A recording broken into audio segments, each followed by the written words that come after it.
kata Rasulullah, tangan kanan dan tangan kiri harus saling mengalah. Kalau tangan kanan ke depan, pasti tangan kiri ke belakang. Begitu sebaliknya, kalau tangan kiri ke depan, pasti tangan kanan ke belakang. Ada tak manusia jalan langsung serempak? Kalau ada itu namanya pocong atau pampir. Di dalam jari ini, di tangan ada 5 jari. Yang satu apa bu? Jempol. Ini pemimpin. Yang kedua, telunjuk orang kaya, wanitiro. Ini ulama teknik netral. Yang ini muda-mudi, ini perempuan, ibu-ibu. Kalau sweet mana menangguh? Yang dua ini kiri. Memang kelingking ini serba bisa pak. Sini masuk, sini masuk. Zaman aku dulu pak, orang tua aku dulu, kalau dia umpamanya nak nengok ayam bertelur, masuk. Iya kan? Kalau kita kan ini dulu orang masuk. Ini. Makanya serba bisa. Maka karena banyak laki-laki atau pemimpin penguasa hancur rusak karena perempuan. Hati-hati dengan perempuan. Tapi yang lucunya perempuan ini, wah, tengok pak, aku tengok pada laki-laki, tidak ada yang seragam. Ini seragam galau, putih-putih hitam. Makanya banyak sering aku takjiah bu di Kabupaten itu, kebanyakan yang mati duluan suami. Kenapa? Karena suami duluan mati, terlalu banyak terpikir. Ibu-ibu ini bajuannya lebih banyak daripada laki-laki. 7 pengajian, 7 macam warna baju. Pengajian ini warna hijau, pengajian itu warna merah. 7 macam kali 500, 3.500.000. Pening nggak itu mikirkan? COD galau. Zaman kalian COD. Yang lucunya ada kejadian karena ini zaman COD, datang baju langsung ke rumah dipakai. Ada undangan ulang tahun, tidak diperhatikan sampai ulang tahun, lupa cabut merek, COD belum bayar. Jadi hati-hati yang biasa COD. Boleh-boleh saja COD, tapi tengok. Lalu apa lagi? Makanya karena perempuan ini kenapa suka banyak baju? Supaya perempuan suka bergaya dan supaya para suami nengok istrinya, cantik juga bini aku. Kan enak dengar. Coba kalau perempuan nak hias, bawa ke pesta, sah. Ini siapa ya? Bini kamu, iya. Bawa dia ke tiang, kan malu gitu. Tapi kalau bini kamu, iya, cantik juga. Di mana ketemu? Kan bangga. Cuma masalahnya perempuan ibu-ibu ini masalahnya ke pasar harum, di rumah la ilaha illallah. Kalau ke pasar uang, ke pesta pedang, tebal punya. Tapi bila di rumah, la ilaha illallah, bau bawang itu. Seharusnya bu, ke pasar harum, ke pesta harum, maka di rumah pun harus harum. Artinya suami kan terpikat. Tengoknya cantik terus dia. Itu bahas itu. Yang kedua, Nabi siapa yang tahu? Yang kedua, langit kedua ditemui Nabi Muhammad adalah siapa? Nabi Isa dan Yahya. Semua yang ditemukan ada hikmahnya. Kenapa harus Isa dan Yahya? Kenapa tidak Daud? Kenapa tidak Sulaiman? Karena Isa waktu itu selalu dirongrong oleh orang Yahudi. Maka nanti kau Muhammad, kau pun akan dirongrong oleh orang Yahudi. Maka sebahaya-bahayanya hijrah, maka hijrah Nabi Muhammad lah yang paling bahaya. Sampai di Madinah diteror orang Yahudi. Yang meracuni Nabi Muhammad perintah orang Yahudi. Maka persis dengan Nabi Isa dan Yahya. Nabi Yahya apa? Dipenggal kepalanya. Siapa? Orang Yahudi. Yang ketiga apa lagi? Langit yang ketiga harus apa ini? Ujian besok itu. Yang ketiga adalah Nabi Yusuf. Kenapa Nabi Yusuf? Karena Nabi Yusuf dulu yang mencelakai dia siapa? Saudaranya sendiri. Maka kamu Muhammad yang selalu ingin mencelakai kamu, yang selalu ingin mengerjai kamu siapa? Keluarganya. Siapa? Abu Lahab, Abu Jahal, dan Abu Lahab. Jadi adop bersamaan. Dan ke langit keempat Nabi adalah Nabi Idris. Inilah Nabi yang mati dicabut di langit keempat. Nabi Idris. Kenapa? Karena Nabi Idris orangnya yang sangat banyak didakwainya, maka kata Allah, sebanyak orang yang kau dakwai maka sebanyak itu pahala akan mengalir, dan kau akan kami angkat derajatmu, dinaikkan ke langit empat. Maka kau pun Muhammad, kami angkat kamu lebih tinggi lagi daripada itu sampai ke Sidratul Muntaha atau Aras bertemu dengan Allah.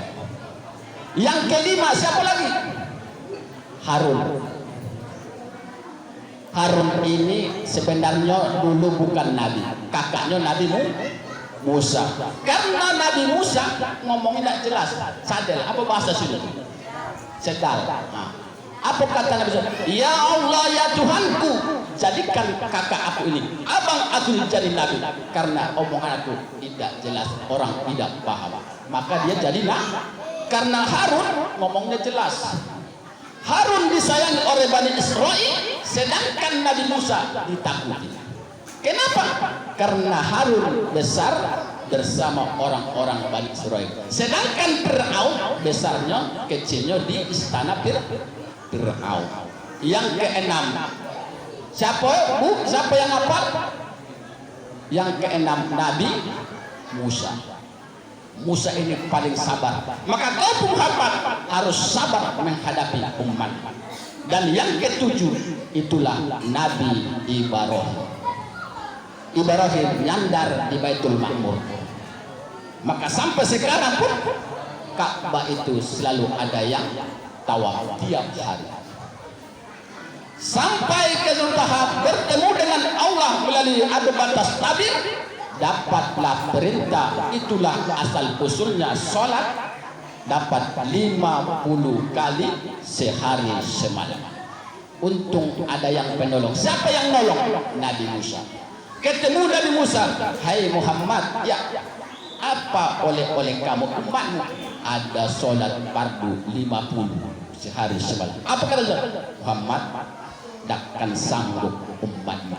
Aku aja aku coba tidak sanggup. Itulah kekurangan. Sampai 9 kali Nabi Muhammad pulang balik jadi tinggal 5. Itu pun disuruh Nabi tidak akan sanggup umat Muhammad yang 5 itu. Buktinya ada yang sanggup. Banyak yang sanggup. 5 dia. Akhirnya karena Nabi Muhammad seorang yang sangat pemalu, akhlak yang paling mulia, tidak mau dia balik. Itulah maka jadilah bawa oleh-oleh kepada umatnya sholat 5 waktu sehari semalam. Tapi disinilah sesampai di Mekah, disinilah nampak yang beriman tambah beriman, yang pura-pura beriman kafir lagi, yang sudah kafir tambah jahat kepada Nabi Muhammad sallallahu alaihi wasallam. Siapa? Abu Bakar beriman. Ya.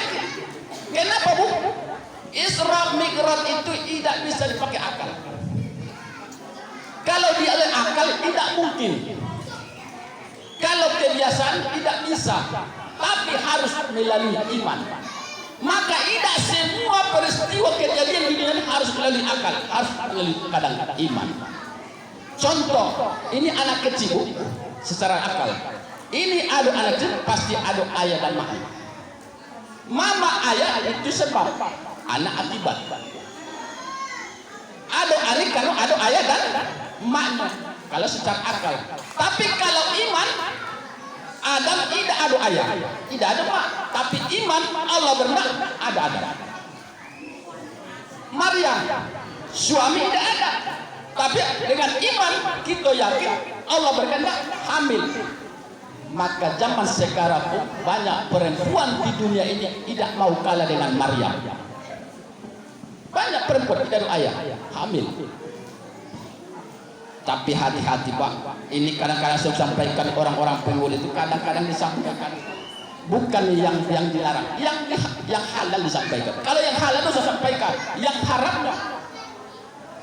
Aku lah 2 kali nikahkan orang, 2 kali nikah, Pak. Bahaya, Bu. Inilah keberkahan dunia berkurang. Contoh, kita menyimpang. Kalau ini hamil, nikah dengan orang yang menghamili, maaf kata, lahir, nikah sah. Tapi anak yang perempuan bukan nasab. Kalau tidak, Pak, anak yang perempuan nikah, dia wali, tidak sah, maka zina terus. Anggap anak yang pertama laki-laki hamil di luar nikah, besok ada adiknya perempuan, ayah meninggal, ini wali, tidak sah karena bukan keturunan, tidak satu nasab. Jadi dibuat wajib zina. Yang berdosa apa? Orang tua. Ini kadang-kadang biasalah Pak Ustaz, zaman. Karena kadang sekarang itu udah beda banget. Kalau dulu pilih di luar, sekarang tidak bisa lagi masuk ke kamar, HP. Itu. Maka artinya kalian yang perempuan apalagi gadis itu jaga. Jangan mudah tergoda oleh seorang laki-laki. Laki-laki itu inilah banyak, Pak. Pak Ustaz, apa? Dasar laki-laki semua penggoda. Wah, tidak juga. Sebenarnya kami bukan menggoda, tapi perempuan minta digoda. Wah, Pak Ustaz, mana pernah perempuan goda memang tidak secara lisan, tapi secara pakaian. Pemabuk berat, Pak. Kalau lewat perempuan seksi membayang semua. Wow. Kalau perempuan apa yang berbusana muslim, pemabuk berat pasti dia ucapan bagus. Assalamualaikum.